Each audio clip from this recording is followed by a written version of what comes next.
Positively JAX. When we say that here at News4JAX, hopefully that means something to you. You all asked for good stories, community stories, stories that highlight the service that's taking place in our community every single day. We listen, and that's why we are highlighting Positively JAX. Positively JAX, celebrating the people and the stories that make us a better, stronger, more connected community. And 30,000 people did just that, lacing up their sneakers for the American Heart Association's Heart Walk. Locals, survivors, businesses, all working together to raise money and awareness about the #1 killer, heart disease and stroke. Now, there's a lot of behind-the-scenes fundraising that takes place leading up to the Heart Walk, including a young man who used his personal story to raise almost $200,000. On the baseball field, Ben Williams learned how quickly life can change. During our 8th grade championship game, on the mound, my teammate suddenly collapsed. And at first we thought he tripped or something happened, but he didn't get up. The collapse was the result of a genetic heart condition. It was a moment that left his team shaken. You don't know if it's a heart attack. You don't know if it's cardiac arrest. You don't know what's happening with him. And it was surreal and it was really scary. That experience and the death of his grandfather from heart disease pushed Ben to take action. Ben joined the American Heart Association's Teen of Impact campaign, competing against 177 other students nationwide. In just 9 weeks, he raised nearly $175,000, earning him the title of First Coast Teen of Impact winner and national runner-up.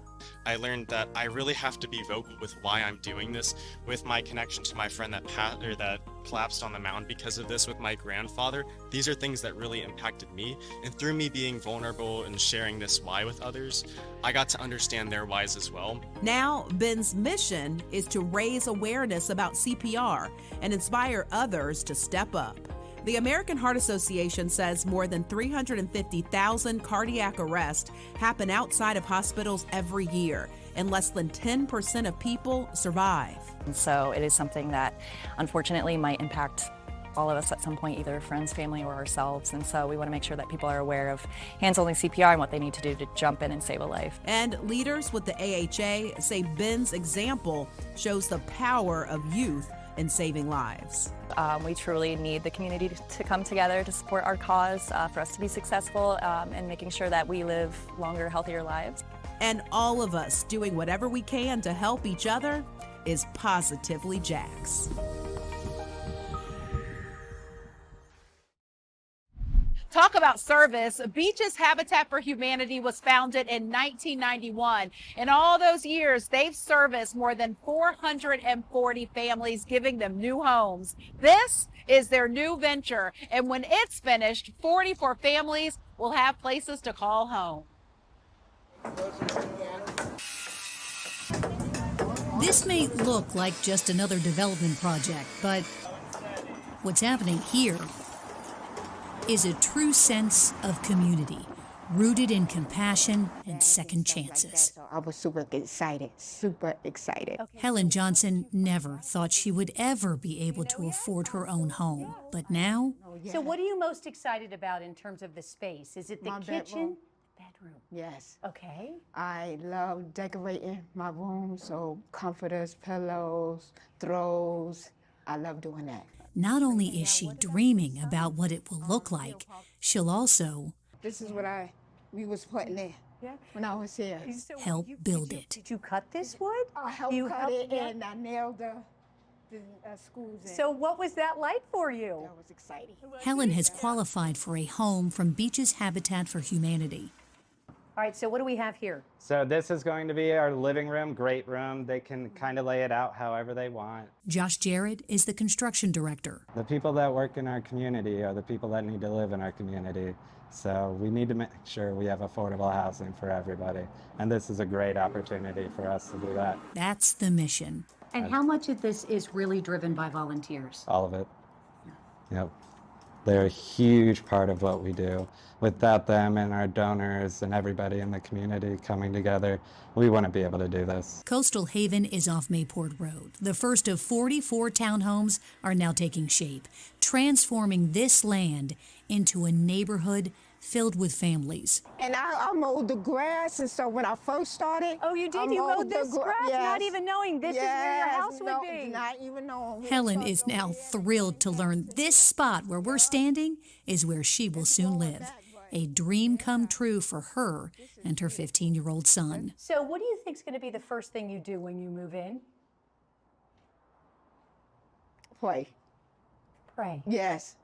Yeah. And tell God thank you. Tell God thank you, yes. Helen hopes to move into her new home next year. If you thought that story was powerful, wait until you see what's next on Positively JAX.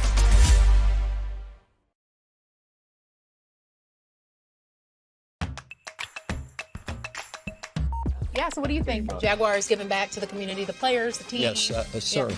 Well, you know, a lot of things come to mind when they talk about community service. I know they do. I volunteer and do some work with the Boys and Girls Clubs.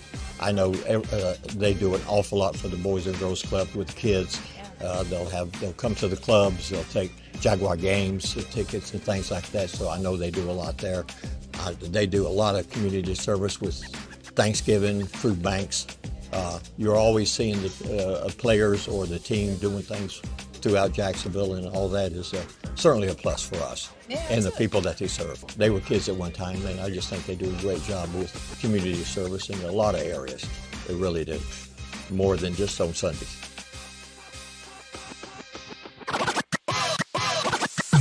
I can't be the only one that didn't look forward to eye exams as a kid or even now, but the Jaguars finding a way to kind of make it fun. Over 600 kids here in the Jacksonville area hanging out at the stadium, getting their eyes checked. The Spooktacular event, Johnson & Johnson Vision, the Jaguars Foundation, and Jaguars players all here putting on this event, making sure that a lot of the youth here in Jacksonville, these young Jaguars fans, can see the games clearly. 600 kids. Do you hear 600 kids? Yes. You can hear, every so often you hear the echo of a Duval. Duval. Yeah. So 600 kids coming through for the Spooktacular today. I mean, how cool is an event like this one?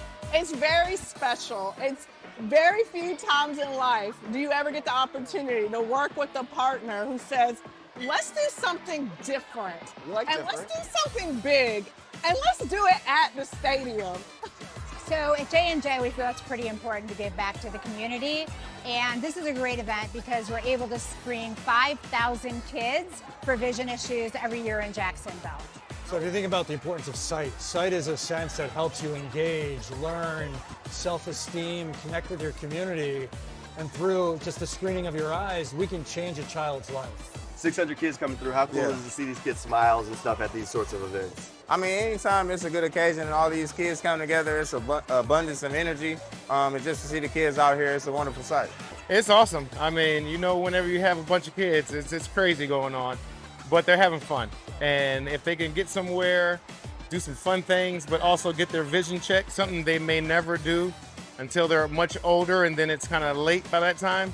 So I think things like this are kind of fundamental for kids, especially kids that struggle to be able to find this kind of stuff when they're young, and parents even trying to do it. But for the Jags to put something like this on is always cool, especially when you bring out the candy. They love that. This is a great way to integrate some stuff that we really need for the community, which is, you know, eye care. Because I know if I didn't have it when I was young, I wouldn't be playing sports because I used to wear goggles. So my mom got me an eye exam, and they found out I couldn't see too much, and I'm like, I got better at football all of a sudden. So it's very dope that, you know, we can see this and the kids can have fun and definitely get something done for them that can last them long term. We have 80 volunteers from Johnson & Johnson and 80 volunteers from the Lions Club. So you're looking at about 160 volunteers here today. And they're helping with the kids, helping make sure all this happens. I mean, these sorts of things can't happen without those fantastic volunteers. Exactly. We agree. And again, we always think we're so much more than a football team. How can we bring people into the stadium outside of a home game? And today's a perfect way for us to do that.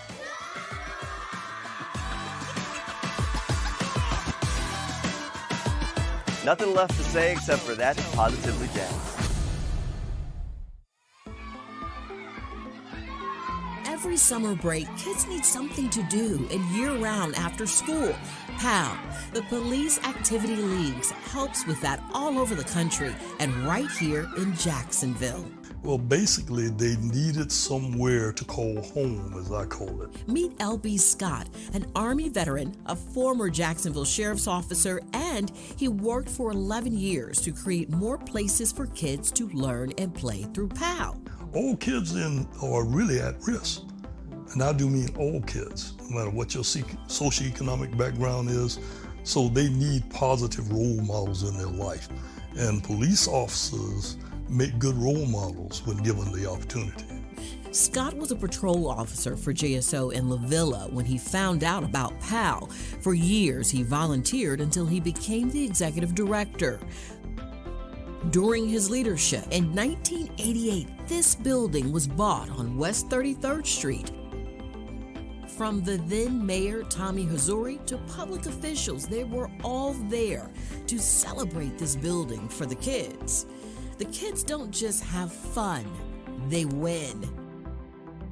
For decades, it's been a safe haven for children and even some celebrities.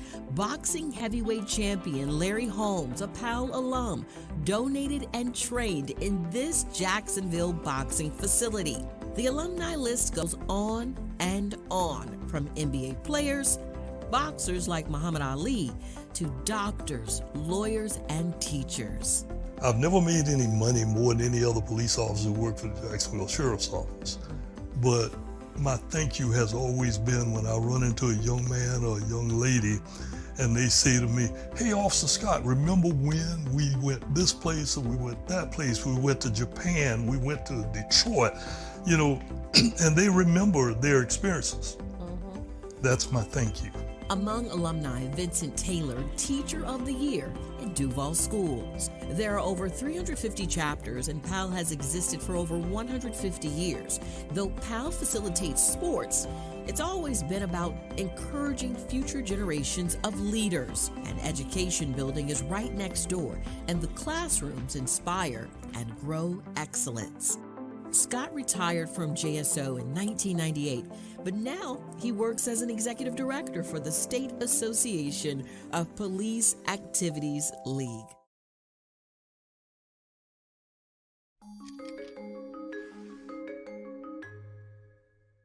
The Empowered Kitchen calls itself a launch pad for culinary dreams, giving female food entrepreneurs the tools, training, and community to grow. Yes, and that was the whole purpose of Feeding the Future and the Empowered Kitchen. We can help launch women's businesses because, you know, part of being a small business owner is the failing part and getting back up. So if we can help in that process. Founder and chef of 30 years, Chris Brown, built the Empowered Kitchen to be the support system she never had. The birth of the Empowered Kitchen was, had I had mentors like what I could see is needed, I would be in a different position. Brown says especially for women in the culinary industry, community and confidence can be game changers. As a woman, it's just a challenge of balance, you know, and we often, in the corporate world, we often get treated completely different. Here, they test, prep, package, and sell to real customers. To me, it tastes like beef. We test their products with them. We let them sell their products. We let them prep it, make it, package it, everything, and then we get feedback. One of those success stories is Erin McBride, who launched the JAX food truck with a focus on jackfruit-based dishes. So I'm just dumping fries right now. What I'm making is the super jack fries. It's one of our popular side items. Yeah, so we offer that for people who are interested in trying jackfruit but aren't so sure if they like it or not. Right. Everything is good on French fries. Yes, it is. I think so too. Erin says the Empowered Kitchen helped her sharpen her business skills. The Empowered Kitchen has been extremely helpful because they help connect me with different events, vendors. They help me kind of see on my business, see where I can improve. when it comes to pitching the business and ideas. Chris, you didn't tell us all this. It's amazing. How proud? I mean, you must be so proud of her. I'm very proud of her. She's got a great product, does a great job, and she brings a lot to the table. So now it's just a matter of getting the word out for our community. What a great product this is. Yeah. It kind of helps me feel like I'm not alone, you know? And then they're guiding me in the right direction because they've also had these same experiences. The Empower Kitchen proves that collaboration, not competition, can push everyone forward. Absolutely. When you start working together and learning, and competition builds commerce. So I can sell burgers, and across the street, you can sell burgers. But we're going to learn from each other. For Chris, it's not just about food. It's about feeding families, fueling futures, and helping local talent thrive right here in Jacksonville.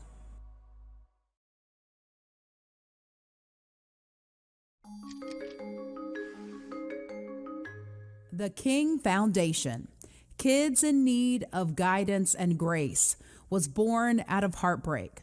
Founder Sierra Quintance lost the father of her child when her son King was just 5 years old. This is a variety of pictures of his dad and us. This basically showcasing that he was loved and that we loved him as a family. She keeps these pictures over King's bed so he never forgets. Sometimes you never understand. You can't question God, but sometimes you just have to, take what you can and turn it into a purpose. That purpose became the King Foundation's mission, supporting children across Florida who have lost a parent too soon. I know that all these kids are going to need some type of guidance, but at the same time, they're going to need grace. From therapy resources to field trips to school supply drives, the King Foundation is making sure kids don't feel left out when they see other families together. Just think about how the kids, they see other families with their mothers and their fathers, and they're doing activities, even sports, for example. You have both parents out there that's shouting and screaming, and you have some kids that's just trying to make it through.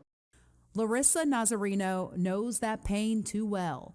She lost her son's father shortly after he watched his 18-year-old graduate from high school. When his dad saw him walk, that was gold to him. Like, so that's all he ever wanted. That's all he ever really wanted. She was already working with the King Foundation when he died. I couldn't grasp it at first because I was like, oh my God, I can't believe that, doing this for so many years, and then all of a sudden I'm on the other aspect of the statistics. 1 in 12 children in the U.S. will lose a parent or sibling before turning 18. Both Larissa and Sierra are uniquely designed to provide empathetic, much-needed support to the entire family. We give our heart, our mind, our body, our soul. We give it all to our youth because we know at the end of the day, they're our futures. I think overall, having the support of the community is amazing, but it also does something for them. It's not just the kids, it's overall helping everyone just have a great experience overall. The King Foundation is making sure those young lives are seen, supported, and surrounded by grace. And that is Positively JAX. So much of what the King Foundation is doing is happening organically, and they are hoping to grow because so many families could benefit from the work that they are doing. We hope you are inspired to serve. Check out our newsletter. Also, news4jax.com. All of our Positively JAX stories live there, because one thing for sure that we know is that service is happening everywhere, and that is Positively JAX.